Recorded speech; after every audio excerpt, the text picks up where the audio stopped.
और जो किसान की बात करेगा वो देश में राज करेगा। आगामी प्रधानमंत्री राजनाथ होंगे। भाइयों, मैं मिट्टी को बचने नहीं दूंगा। वो कहाँ चले गए थे? किराए पे चले गए। मान्यवर कहाँ गए? हनीमून मनाने चले गए। कहाँ? अमित शाह जी नहीं चाहते कि देश का किसान उन्नत हो। उन्होंने अपना बेटा भारत की सीमा पे क्यों नहीं भेजा? फिर खेल मंत्रालय में क्यों दिया? आप तो बहुत बड़े देशभक्त हो।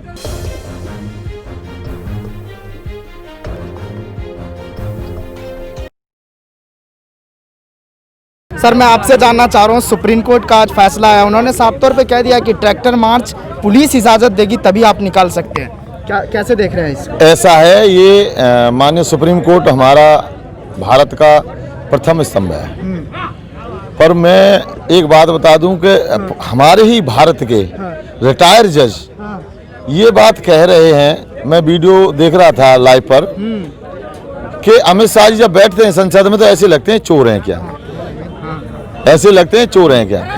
अब बताओ, जब हमारे भारत के ही जज और हमारे भारत की सरकार में बैठे गृह मंत्री जैसे लोगों पर ये आरोप लगा रहे हैं और देश की अर्थव्यवस्था में, देश की व्यवस्था में ये सरकार फेल हो चुकी है, ताकि सुप्रीम कोर्ट का सहारा ले रही है, तो क्यों नहीं इस्तीफा दे दें? इनके क्या अम्मा दादा की याद आ रही है? क्या बात है?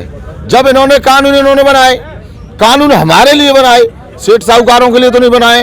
अपने मुख से चिल्ला चिल्ला के कह रहे हैं कि हमने किसानों के भले के लिए कानून बनाए, और किसान चिल्ला के भूखा प्यासा रह करके ये किसान ये कह रहा है कि हमें ये कानून नहीं चाहिए। फिर आप वापस क्यों नहीं करते हो?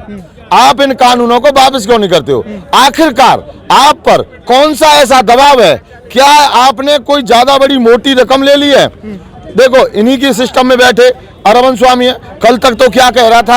आप देखो, मथुरा में हेमा मालिनी जी क्या कह रही थी, उन्होंने फाउंडेशन देखा नहीं, हमारा शकल देखा नहीं। आज तक आखिरकार ये देश के बारे में जानते क्या हैं? देश कहां से चलता है? हम आपको ये बता दें, देश हमेशा नीचे से चलता है। देश हमेशा नीचे से ऊपर को चलता है, ऊपर से देश नहीं चलता है। ये हवाई जहाज की बात करते हैं, कोई कहता है कोरोना की बात है। अरे आप ये तो बताओ, मैं बुजुर्ग हैं, गाली वाली तो इनका काम है देना, हम लोगों का गाली देना काम नहीं है। पर ये इतने बेवकूफ हैं कि इनको ये नहीं है कि तुमको जनता ने भारत देश की कुर्सी पर बिठा दिया। आपका काम है सभी की सलाह से, मशवरा से, जब आपके समझ में कोई सिस्टम नहीं आ रहा है तो उसे सुचारू रूप से चलाएं। अब इनका क्या है, अगर कोई बात बन गई तो हमने कर दिया, और कोई बात बिगड़ रही है तो सुप्रीम कोर्ट जाने। अब सुप्रीम कोर्ट हो या देश के नागरिक हो, हैं तो भारतीयवासी।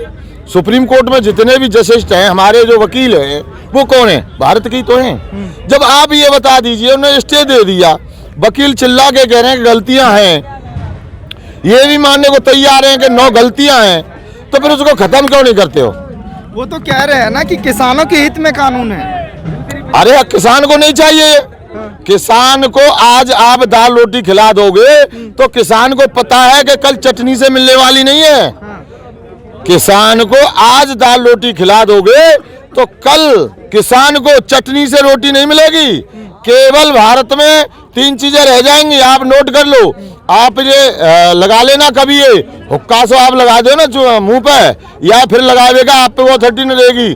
केवल लेबर मुनीम और कंपनी, लेबर मुनीम कंपनी, ये आगे चल के भारत का सिस्टम होगा। ना किसान होगा, ना व्यापारी होगा, ना कोई होगा, केवल मजदूर नहीं रहेगा, लेबर होगा नाम।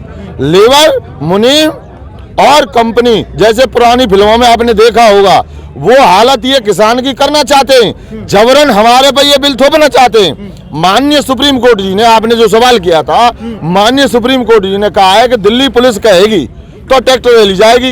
अब दिल्ली पुलिस नहीं कहेगी तो ट्रैक्टर रैली नहीं जाएगी। अब दिल्ली पुलिस ये भी तो कह देगी कानून तुमने किसानों के लिए बनाया है, इनको वापस करो। जब दिल्ली पुलिस अब फैसले पे आ गई, वो कह रहे हैं लॉ एंड ऑर्डर को खतरा हो सकता है। लॉ एंड ऑर्डर कहाँ खतरा आ जाएगा? भारत के सबसे पहले संविधान जब बना था, भारत आजाद हुआ, सबसे पहली रैली निकली थी वो ट्रैक्टरों से निकली थी। इनके बाप के हेलीकॉप्टर जिन्हें कहा हो पहले, जितना मत ज्यादा भिखारी है। अब जी हमारे का राजा बने बैठे का कहा भैया इन पे तो जाएंगे ट्रैक्टर परेड भैया। देख भैया हमारा तो ये कई बात है, चाहे तो तुम हमें लिख के दे दो भारत के संविधान में कहाँ ये लिखा है कि भारत का किसान, भारत के ट्रैक्टर लेके किसान नहीं जा सकते, ये संविधान में लिखना होना। मैं माननीय सुप्रीम कोर्ट जी से ये भी मैं ऐसा है माननीय सुप्रीम कोर्ट से भी ये पूछना चाहता हूँ, वो हमारे सर्वोच्च न्यायाधीश हैं, क्या आपके सारे ऑर्डर फॉलोवर हुए हैं? भारत की सरकार ने सारे ऑर्डर जो आपने किए हैं भारत के संविधान से जो चुन चुन के जो शब्द कहे हैं, क्या आपके सारे ऑर्डर फॉलोवर हुए हैं? क्या किसानों की बात को आप मानेंगे या किसान आपकी बात को नहीं मान रहे? अरे देश के किसान एक बार आपकी बात नहीं मान रहे, क्या हो गया भैया? क्या हो गया? आपकी बात को तो सरकार ने 2600 बार नहीं माना। मेरे पास कुछ रिकॉर्ड भी है। अरे मथुरा में आपने कहा था कोई नाला नहीं गिरेगा, सुप्रीम कोर्ट का आदेश है। दिल्ली में गंगा नाला कोई नहीं गिरेगा यमुना जी में, ये सुप्रीम कोर्ट का आदेश है। सुप्रीम कोर्ट का आदेश ये भी था कि हमारे गन्ना जो किसान हैं उनका 14 दिन में भुगतान होना चाहिए। अरे कहाँ सो गए भैया? ये कहो आज की तारीख में माननीय अमित शाह जी जो कहेंगे सो काम होगा। क्यों? हमारे राजनाथ सिंह भारत के बढ़िया मुख्यमंत्री, हमारे प्रदेश के बढ़िया मुख्यमंत्री मान रहते थे और किसान को ऐसी थे, उनको इन्होंने साइड में कर दिया। बयान तो दे रहे हैं ना समर्थन में सर?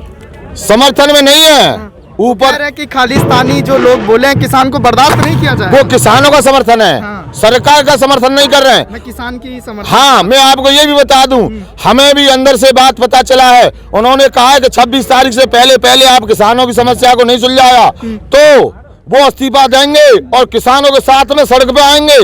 और ये भी बता दें, किसानों की भावनाओं की कदर करते हुए हम बताते हैं कि आगामी प्रधानमंत्री राजनाथ होंगे, आगामी प्रधानमंत्री राजनाथ होंगे और जो किसान की बात करेगा वो देश में राज करेगा। तो सर इतनी देरी क्यों किए? वो इतने समर्थन में बयान देने में 53 दिन लगा दिए, क्या भारतीय जनता पार्टी की कहीं मिली भगत तो नहीं है? ऐसा है, उन्होंने आपस में ये तालमेल किया था कि 2-4 दिन में ये भाग जाएंगे। ये पैसे वाले चोट चकट्टे जैसे इकट्ठे होते ना, जैसे इनमें एक ही थाली के कुछ चट्टे बट्टे हो गए। इनका बैकग्राउंड अगर ये मैं आपको इसी बीच में एक और बात बता दूं, इन्होंने वो जांच कमेटी होती है कि एनआईए कोई कमेटी है, हम तो जानते नहीं है।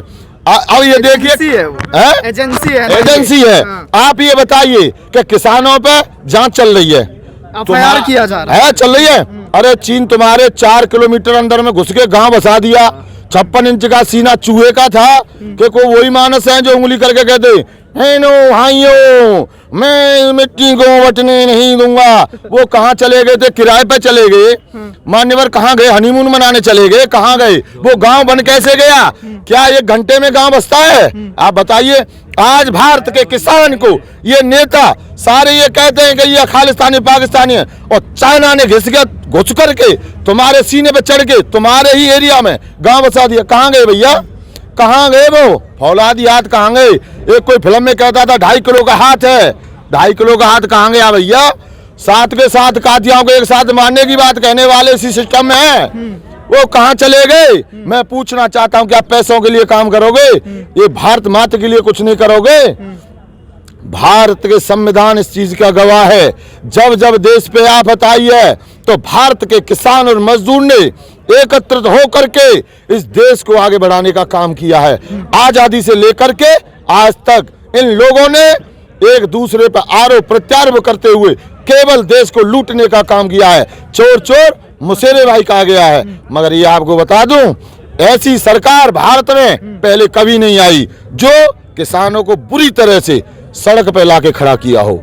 ऐसी सरकार पहले नहीं आई।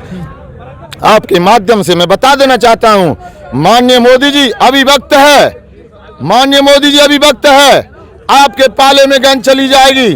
झटके से इनको वापस करके स्वामीनाथन आयोग रिपोर्ट को लागू कर दो, वरना जैसे बसंती का तांगा है ना, उसके लिए घोड़े भी नहीं मिले, ऐसे भी आपके लिए गुजरात पहुंचने के लिए आपका जहाज यहीं खड़ा रह जाएगा। पैदल भागने के लिए जगह नहीं मिलेगी। ये भारत का जनता है, भारत का संविधान ये कहता है। ऐसा न हो कहीं हिटलर की तरह तुम्हें भी आत्महत्या करनी पड़े, क्योंकि आपने भारत के किसान को वो हाथ पहुंचाई है। आज खालिस्तानी बताते हो। जब गली गली आप वोट मांगने जा रहे थे, यही लोग आपकी तारीफ कर रहे थे, हर हर मोदी, घर घर मोदी। आपने लोगों से थाली बजवाई।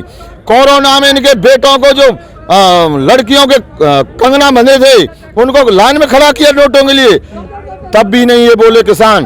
30,000 कंपनियों को आपने ताला लगाया, तब भी नहीं बोला। मगर आपने कितने मजदूरों को बेघर किया, आप देख लीजिए। माननीय मोदी जी, अभी भी वक्त है, इधर से उधर इसको मत डालिए। दिल्ली पुलिस किसानों का कुछ नहीं कर पाएगी। दिल्ली पुलिस तो अमित शाह के अंदर आती है ना, गृह मंत्री के अंदर आती है। कल उस पर जो है, कल उनसे मीटिंग भी हुई, बातचीत हुई, लेकिन क्या कुछ बातचीत हुई वो जो है निकल कर सामने नहीं आया। मैं आपको ये बता दूं, इसकी जो सबसे बड़ी कड़ी है वो अमित शाह जी तो है ही। अमित शाह जी नहीं चाहते कि देश का किसान उन्नत हो, इस देश का किसान विकसित हो। अमित शाह जी नहीं चाहते। अमित शाह जी इतना देशभक्त है, मैं कहना चाहता हूं आपके माध्यम से, खुले मंच पर बात कर लें। वो मुझे मरवा सकते हैं, मुझे जेल में डलवा सकते हैं, मगर मेरी आवाज को नहीं दबा सकते। उन्होंने अपना बेटा भारत की सीमा पे क्यों नहीं भेजा? अरे आपका तो हुकूमत है, फौज में कैप्टन बना के भेज देते। आप पे पैसे की क्या कमी? आप गृह मंत्री हो, आप पे पैसे की क्या कमी? फिर खेल मंत्रालय में क्यों दिया? आप तो बहुत बड़े देशभक्त हो। 44 जवान हमारे पुलवामा में शहीद हुए, आप तो बहुत बड़े देशभक्त हो। ये वीडियो अगर आपको पसंद आया हो तो इसे लाइक करें, कमेंट करें, शेयर करें और हाँ, हमारे चैनल को सब्सक्राइब करना ना भूलें, ताकि देश विदेश से जुड़ी खबरें आप मिस ना करें। क्योंकि कोरोना काल में 2 गज दूरी, मास्क है जरूरी। नमस्कार।